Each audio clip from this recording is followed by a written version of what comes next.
Terdengarlah suara Allah, inilah anak yang kukasihi, dengarkanlah dia. Terpujilah Yesus Tuhan, Raja mulia dan regah. Tuhan bersamamu dan bersamamu. Inilah Injil suci menurut Matius. Dimuliakanlah Tuhan.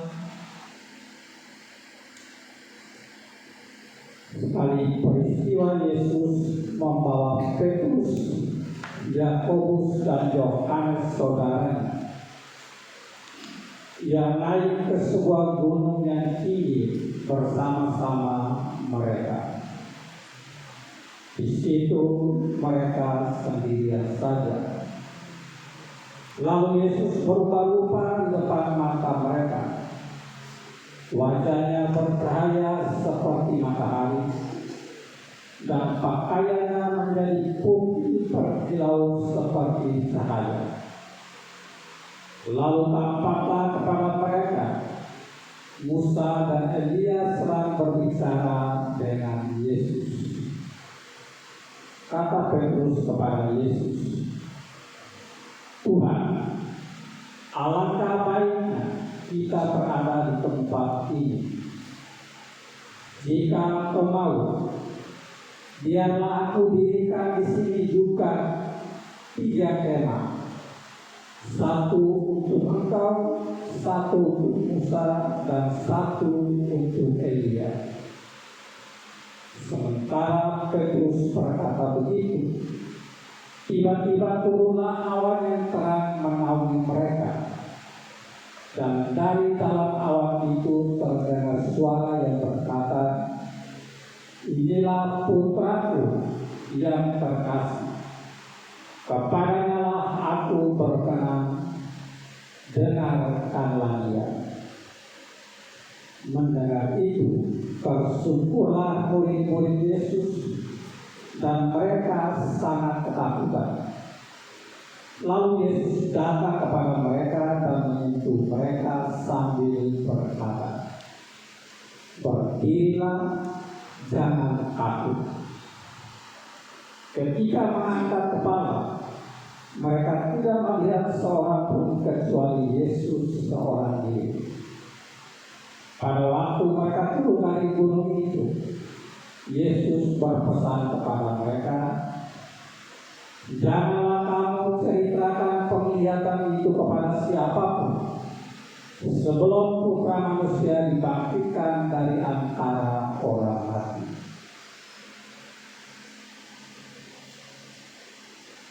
Demikianlah sabda Tuhan.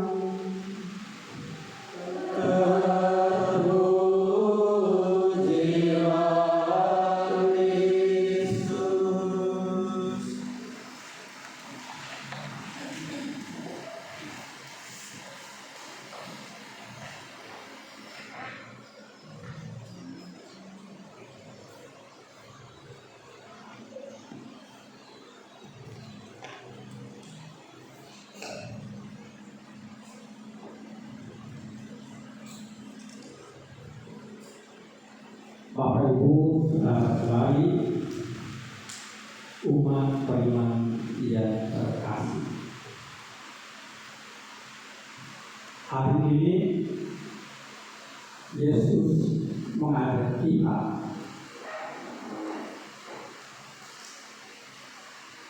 untuk bersama-sama dengan Dia menyaksikan siapa sesungguhnya Dia.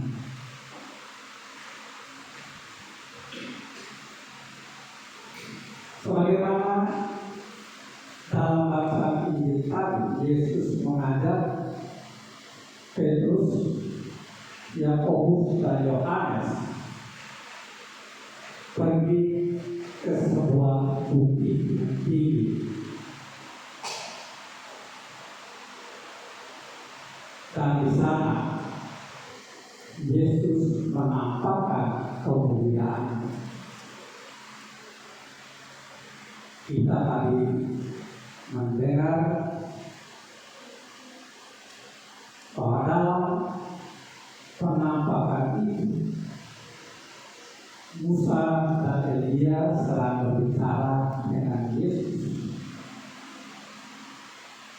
Hanya tidak diceritakan apa yang dibicarakan saat itu.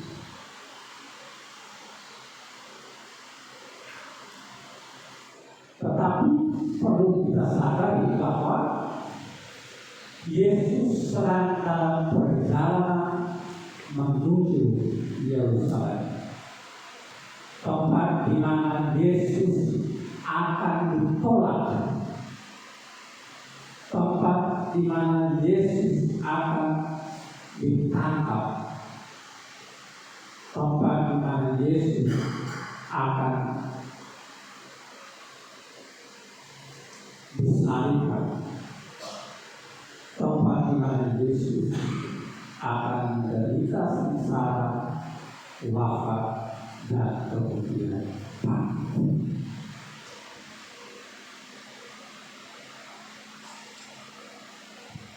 Dengan penampakan ini, Yesus mau menunjukkan kepada para murid dan juga kita semua bahwa untuk mencapai kemuliaannya, Yesus akan mengalami penderitaan. Yesus akan mengalami apa yang namanya salib. Dan Yesus akan wafat. Dan sekaligus mengajak kita untuk menyadari bahwa untuk mencapai kemuliaan tidak semudah yang kita bayangkan.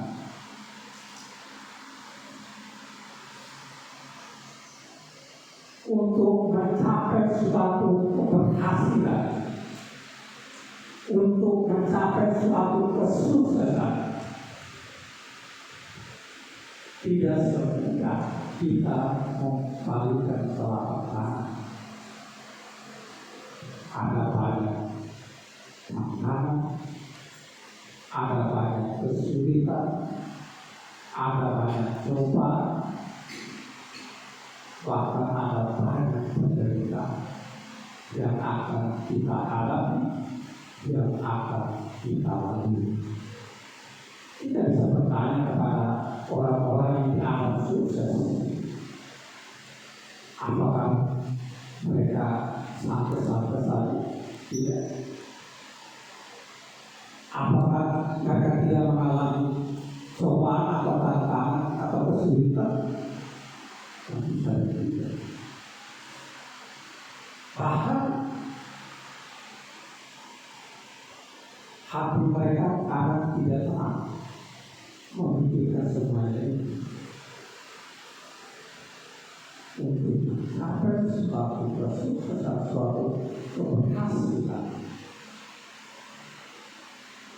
orang harus melalui berbagai macam tantangan, berbagai macam rintangan, berbagai macam cobaan, kesulitan dan lain sebagainya. Demikian juga Yesus untuk mencapai pada kemuliaan, Yesus harus banyak memberi. Bahkan sampai wafat di kayu salib. Karena itu, ketika Petrus meminta supaya didirikan bidan kemah Allah menyampaikan kepada mereka, inilah putraku yang terkasih, dengan kalian kita tidak ada untuk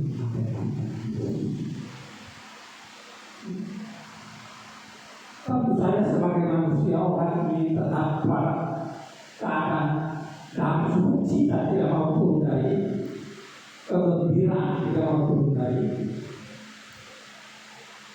orang ini berada di tempat yang katakan zona nyaman, tidak mau keluar dari.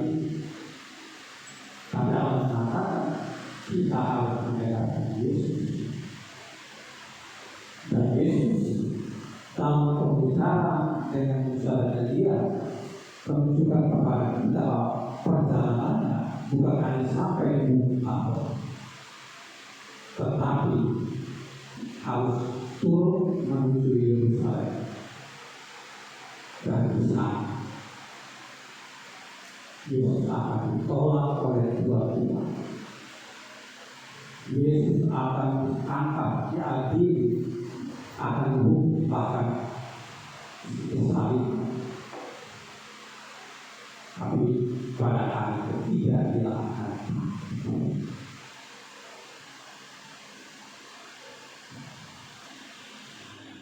seringkali atau kadang-kadang dalam hidup kita, ketika kita mengalami cobaan, kita yang mulai bertanya, di mana engkau Tuhan? Mengapa engkau tidak melakukan?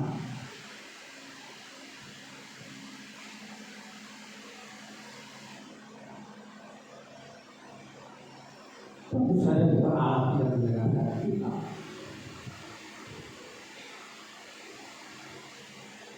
Allah mau supaya kita mendengarkannya.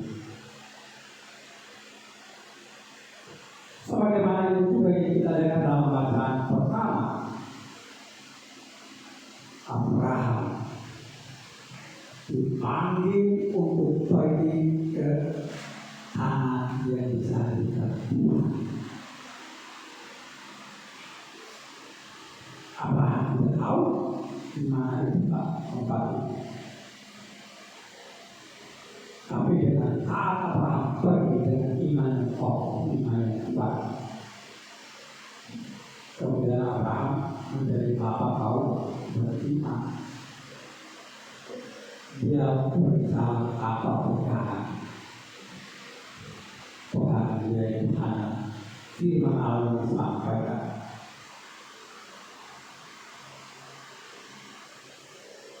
Bahkan dikatakan kemudian Abraham akan menjadi bapa banyak bangsa bangsa.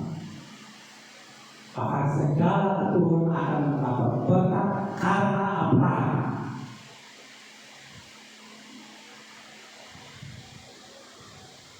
Kuncinya Abraham taat dan mendengarkan Tuhan.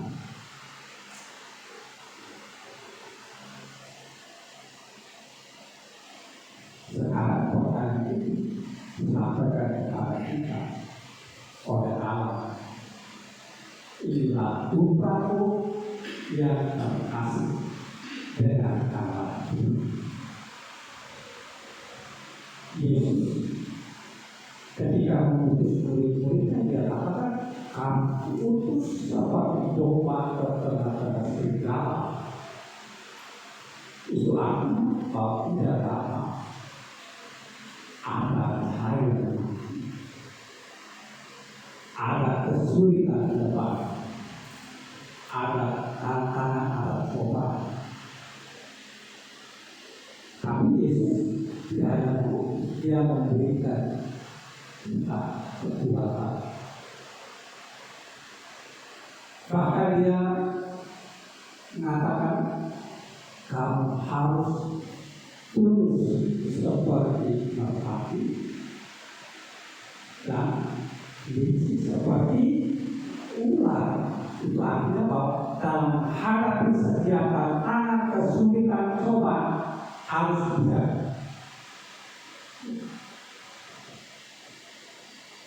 supaya kita bisa mengatasinya atau kita bisa keluar dari tentang itu cobaan.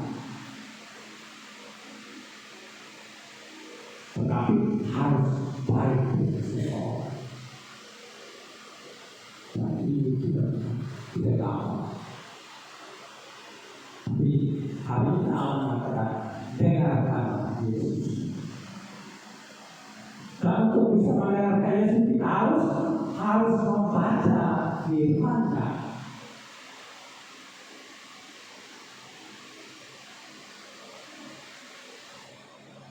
Kita bersyukur kalau kita memiliki pedoman untuk dapat membaca firman Tuhan. Dan kita kenal dengan penanggalan itu. Dan dikatakan bahwa kalau kita membaca sesuai dengan penanggalan itu,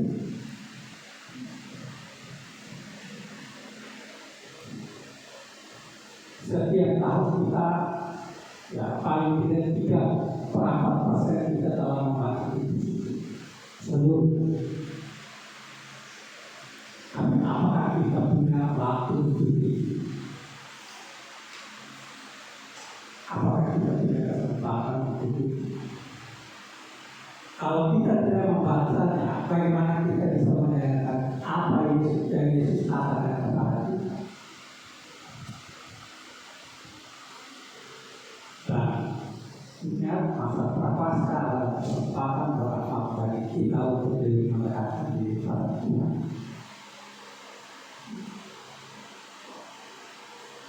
Untuk bisa mendengarkan apa yang kita tahu.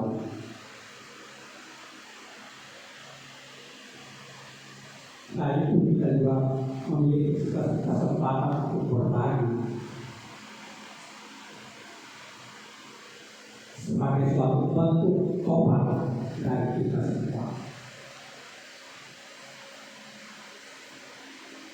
Karena itu ingat bahwa Allah tidak menghendaki kebinasaan, tetapi Allah menghendaki supaya semua orang hidup bagi Allah. Dan untuk itulah tobat dari kita sangat diangkat. Karena sebagai manusia kita sadar bahwa tidak ada seorang pun yang luput dari dosa dan salah. Karena kita adalah manusia yang memiliki kelemahan. Ada kecenderungan untuk jatuh dalam dosa. Tapi kita selalu memberikan kesempatan, Allah selalu memberikan kesempatan kepada kita untuk memperbaiki diri. Karena itu Allah yang kita imani dikenal sebagai Allah yang pandai sabar dan penuh kasih setia. Dia tidak pernah akan menolak setiap orang yang datang kepadanya dengan semangat kerendahan hati. Tuhan memberkati kita. Amin. Mari kita bangkit berdiri, kita menghadapi dengan Tuhan yang mengakui iman kepercayaan.